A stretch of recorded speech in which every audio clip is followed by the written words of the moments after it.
کے لیول کے لوگ ہیں، ہر قسم کے دوست ہیں میرے، لیکن خدا کی قسم میں آج قسم کھا کے کھاتا ہوں کہ میرے سب سے زبردست دوست وہ مولانا لوگ ہیں جو میری آخرت کی فکر کرتے ہیں. وہ لوگ میرے سب سے اچھے دوست ہیں.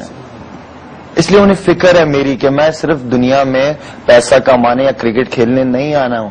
میں نے یہ ساری چیزیں چھوڑ دینی ہے. میں اتنی سی قبر میں لیٹا ہوا ہوں گا، آس پاس کوئی نہیں ہوگا، صرف میرے اعمال ہوں گے. نہ میرے بیگم ہوگی، نہ میرے بچے ہوں گے، نہ باپ ہوگا، نہ ماں ہوگا، کوئی بھی نہیں ہوگا میرے ساتھ. صرف میں اکیلا لیٹا ہوا ہوں گا. تو ان کے ساتھ جب میرا ٹائم گزرا 3 دن کے لیے میں ان کے ساتھ حیدرآباد گیا. لیکن جب میں 3 دن گزار کے آیا ہوں، جو مجھے پتا چلا کہ شاہد افریدی صاحب جو نماز پڑھتے تھے اس نماز میں تو 8 سے 9 غلطیاں ہیں. مجھے اتنی شرم کہ یار میری نماز میں غلطیاں، اس کے باوجود مجھے اللہ دیتا تھا. تو جب میں نے نماز سیکھی ان سے مجھے سمجھ آئی نماز، تو میری نماز بھی ٹھیک ہوئی، میری نماز میں عاجزی بھی آئی. میں نماز اب آرام سے ٹھہر کے پڑھتا ہوں، مطلب کے ساتھ پڑھتا ہوں کہ میں نماز میں پڑھ کے آ رہا ہوں. ہم نے تو ایک چیز بچپن سے سیکھی ہے نا، رٹا لگایا الحمدللہ پڑھ لیا، ثنا پڑھ لیا، درود شریف پڑھ لی، وہ پتہ نہیں کہ اللہ سے بات کیا کر رہے ہیں ہم. نماز کا مطلب تو یہ ہے کہ اللہ آپ کے سامنے آ جاتے ہیں.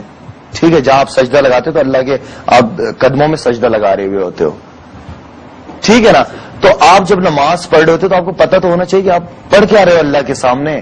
یہ چیزیں آپ کو سیکھنے کو ملتی ہیں. ہم تو خوش ہیں بھائی ہم 5 وقت نماز پڑھتے ہیں، ہمیں پتہ نہیں ہم نماز میں پڑھ کے آ رہے ہیں. تو یہ چیزیں آپ کو سیکھنے کو ملتی ہیں وہاں پہ. اور بڑی چیزیں، دین ہمارا صرف نماز پہ ختم نہیں ہوتا، اور بڑی چیز ہے. تو اس 3 دن نے میرے خیال میں میری زندگی بدل دی ہے. نہ میری کوئی خواہشات ہے اب. ٹھیک ہے نا، اللہ نے میری خواہشات ہی مار دی. میرے دل میں کوئی خواہش بھی آتی ہے نہ، جب خدا کی قسم میری خواہش اللہ ویسی پوری کر دیتا ہے. اور میری زندگی اتنی سکون سے اب گزر رہی ہے، اتنی مزیدار زندگی میری گزر رہی ہے کہ آپ سوچ ہی نہیں سکتے.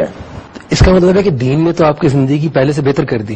پہلے سے پہلے بہتر کر دیا. سب کچھ پہلے بھی تھا لیکن اس نے اس کو اور بہتر کر دیا. بالکل. تو یہ جو اب ہمارے ینگسٹرز کنفیوز رہتے ہیں کہ دین کی طرف جائیں گے تو دنیا چلی جائے گی، سب کچھ چھوڑنا پڑ جائے گا، ہم پیچھے رہ جائیں گے، بیکورڈ کہلائیں گے، یہ وہ، اور پھر اس پہ پھر ویسٹ کا جو بھی کچھ آ رہا ہوتا ہے پریشر. جبکہ قرآن مجید میں ہم سب دعا کر رہے ہیں. بچپن سے ہم نے والدین کو دیکھا، ہم سب جانتے ہیں کہ ہم دعا کرتے ہیں اللہ سے ربنا آتنا فی الدنیا حسنۃ وفی الآخرۃ حسنۃ. ہمیں دنیا بھی حسنہ بیسٹ چاہیے اور آخرت بھی بیسٹ چاہیے، وقنا عذاب النار. جبکہ ہم اللہ سے دونوں چیزیں بیسٹ مانگ رہے ہیں اور اس کے دین کے ذریعے ہی مانگ رہے ہیں، اس آیات کے ذریعے ہی مانگ رہے ہیں. تو اس کا مطلب ہے دین میں دونوں چیزیں ہیں. وہ آپ کو دنیا بھی بیسٹ کرنا بتا رہا ہے اور اس کا جو آخرت ہے وہ بھی بیسٹ کرنا بتا رہا ہے. تو پھر یہ کنفیوژن کہاں سے آیا کہ ینگسٹر اور پڑھے لکھے لوگ وہ دور ہو گئے؟ بس زبردست سوال پوچھا نا. جب آپ نے میں کوئی اگر آپ کے سامنے بیٹھا ہوں میں یہ باتیں کر رہا ہوں، اس کا مطلب نہیں ہے کہ میں بہت ہی نیک آدمی ہوں یا بہت ہی، میرا اس ٹائم لگانے سے تھوڑی سی میرا سوچ چینج ہو گئی، تھوڑا دل چینج ہو گیا. ٹھیک ہے نا. اب اگر مجھ سے کوئی گناہ ہوتا بھی ہے تو مجھے بہت زیادہ افسوس ہوتا ہے کہ مجھ سے ہوا کیوں. پہلے تو افسوس ہی نہیں ہوتا تھا، پہلے تو انجوائے کرتے تھے اس چیز کو. اب افسوس ہوتا ہے. گناہ کرتے وقت جاتے ہیں تو گناہ اللہ کسی نہ کوئی بات آپ کے دل میں ڈال دیتا ہے تو آپ گناہ سے پیچھے ہو جاتے ہیں. میں یہ نہیں کہہ رہا کہ میں بہت زیادہ بزرگ ہوں، لیکن ایک بات بتا رہا ہوں جو میری زندگی میں تھوڑا سا فرق آیا ہے. آپ نے جس طرح یہ بات بتائی، دیکھیں آج کل ہمارے ایسے ماحول ہم لوگوں نے اپنے آس پاس بنایا ہوا ہے. کوئی بھی والدین دیکھ لیں آپ، ابھی بچہ پروسیس میں ہے. ٹھیک ہے نا. باپ کیا چاہ رہا ہے؟ بیٹی ہو. ماں کیا چاہ رہی ہے؟ بیٹا ہو. بیٹا ہوگا میں ڈاکٹر بناؤں گی، کرکٹر بناؤں گی، بینکر بناؤں گی. بیٹی ہوگی تو میں یہ بناؤں گی. آپ یہ بتائیں کتنے پیرنٹس ہیں خدا کی قسم کر کے کہ وہ یہ چاہتے ہیں کہ اگر ہماری اولاد ہو تو ہم اسے ایک اچھا مسلمان بنائیں؟ کوئی ہے پیرنٹس اس طرح کے جو اس طرح سوچتے ہوں؟ کوئی پیرنٹس ہے اس طرح جس طرح وہ کہتے ہوں کہ یار یا اللہ جو بھی اولاد دے ہمیں صحیح سلامت دے؟ ہوں گے، یہ نہیں کہہ رہا میں نہیں ہے، بہت ہی کم ہے. سبحان اللہ. بہت ہی کم ہے. کوئی نہیں سوچتا کہ یہ اولاد ہو. یار اللہ نے تو اس کو بنانا ہی بنانا ہے. ٹھیک ہے نا. اللہ سے نیت تو اچھی رکھو کہ اللہ ایسی اولاد دے کہ ہم اسے اچھا مسلمان بنا سکے. اور یہ سارا آپ کے گھر سے ہے. ہم اسے بیسک چیزیں بتاتے نہیں. ہم چاہتے ہیں کہ بس بچہ بولنے لگ جائے تو ہم اس سے ہیلو ہائے کریں، انگلش میں بات کریں تاکہ وہ انگلش سیکھے. یار انگلش سیکھ لے گا وہ، لیکن جو بیسک چیز ہے نماز، کلمے کا مطلب، جب تک ہم یہ چیزیں بچے کے ذہن میں شروع سے نہیں ڈالیں گے وہ ایک اچھا کیریکٹر، ایک اچھا وہ نہیں بن سکتا. نہ وہ اچھا اولاد بن سکتی ہے. اگر اس کے ذہن میں شروع سے ہم نے ڈاکٹری کا اور دوسری چیزیں ہیلو ہائے کے چکروں میں اس کو پڑھوا دیا نا تو وہ اچھی اولاد نہیں بن سکتا. تو اس کا مطلب ہے دین جو ہے وہ کیریکٹر بلڈنگ کے لیے ایک پورا ماحول دیتا ہے. بالکل. جو گھر سے شروع ہوتا ہے, جس میں والدین بھی ہوتے ہیں, ایک سوچ دیتا ہے. بالکل.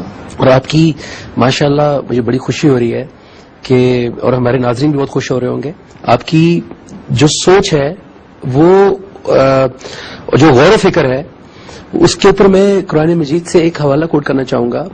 سورہ انفال ہے 8, اس کی 29 نمبر ورس میں اللہ تعالیٰ فرماتے ہیں کہ یا ایھا الذین آمنوا, اے وہ لوگوں جو ایمان لائے ہو, ان تتقوا اللہ, اگر تم تقوی اختیار کرو گے. کیونکہ جب ہم غور کرتے ہیں, سوچنا شروع کرتے ہیں تو ہماری کانشیسنیس, ہمارا تقوی بیدار ہوتا ہے. تو ان تتقوا اللہ, اگر تم تقوی اختیار کرو گے, یجعل لکم فرقانا, تو میں تمہارے لیے فرقان بنا دوں گا. اور فرقان ہم جانتے ہیں وہ نعمت ہے جو صحیح اور غلط کی تمیز ہمیں بتاتی ہے قرآن مجید کے روپ میں. یجعل لکم فرقانا, ہم تمہارے لیے فرقان بنا دیں گے. ویکفر عنکم سیئاتکم, اور تم سے تمہاری برائیاں دور کر دیں گے. ویغفر لکم, اور تمہیں بخش دیں گے. واللہ ذو الفضل العظیم.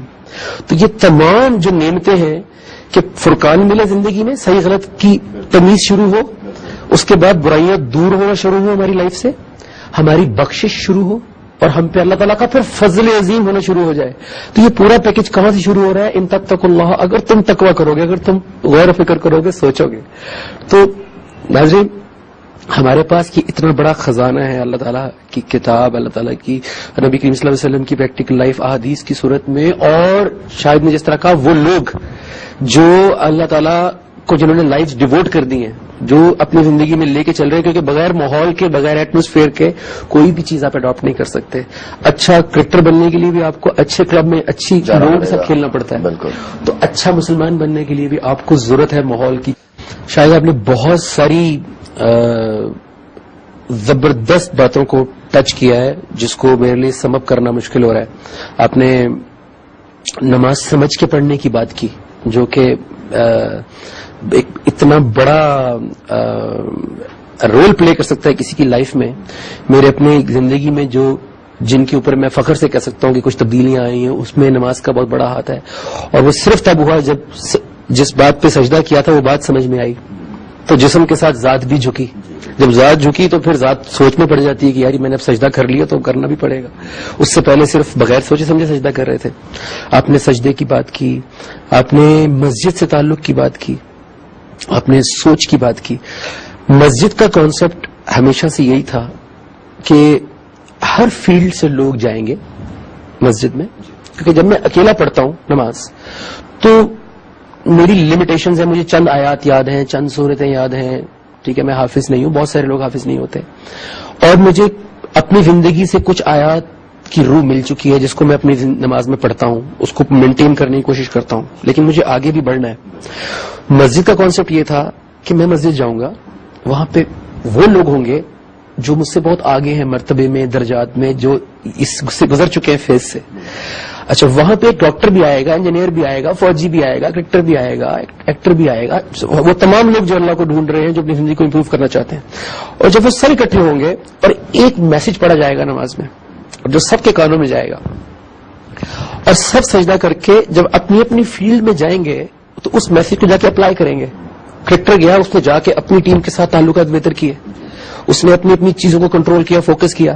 ڈاکٹر گیا, اس نے جا کے اپنے سٹاف کے اوپر کام کرنا شروع کیا, اپنی پرسنل لائف پہ کام کیا. فوجی نے جا کے اپنی بٹالین سے خطاب کیا کہ ہمیں یہ کرنا ہے, یہ کرنا ہے. پولیس مین نے اپنا کام کیا.